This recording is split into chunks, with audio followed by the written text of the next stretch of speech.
Okay, so this story happened around 4 or 5 years ago. I was in my bed. I was having a nightmare actually. I was dreaming that someone was sitting on the chair that used to be right next to my desk.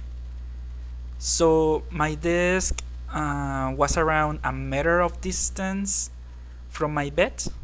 He was just there looking at me. I mean, I was in the bed and I look at him and he was staring at me with his glowing eyes. He was wearing like a large black gabardine. It was kind of scary because he had like red glowing eyes and he was wearing a hat, like this cowboy big hat. He also was sitting on a strange position. He almost looked like he was sleeping, but he was still looking at me. I mean, it looked like he was tired, with his arm loose and his loose legs, just sitting, kind of like sleeping.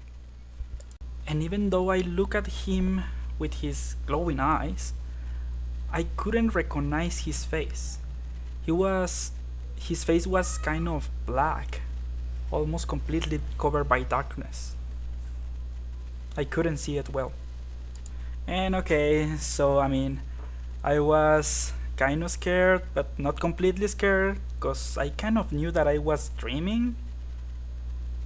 So it was just bizarre, a bizarre nightmare. So then, all of a sudden, he stands up, and I woke up immediately. So I woke up, and I had looked at the chair that he was sitting on in my dream.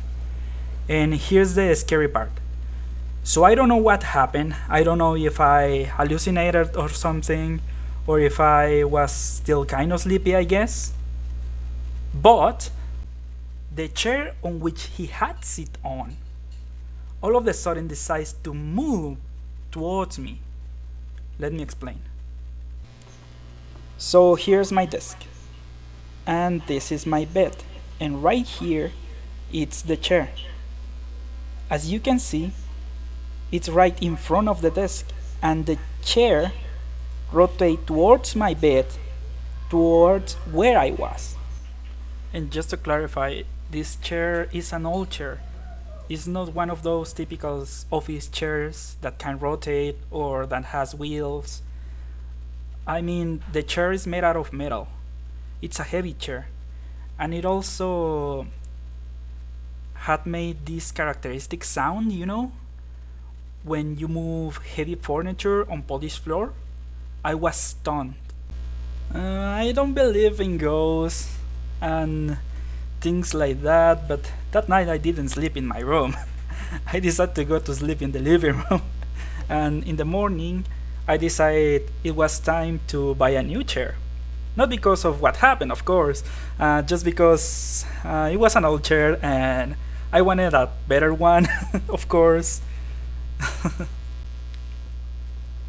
So we still do have the chair. The chair is in the backyard. One night, my nephew came to visit. He was 5 years old and he was playing in the backyard. And he told me he had saw someone sitting on the chair in the backyard wearing a long leather jacket or something. So yeah, something's wrong with that chair. I had gone to see what was going on, but I didn't see anyone. And you might be asking, how do you get that chair? Well, my parents told me that my grandma had given it to us. So I don't know where this chair came from. So who knows? That's the whole story of my cursed chair. Thank you for hearing it.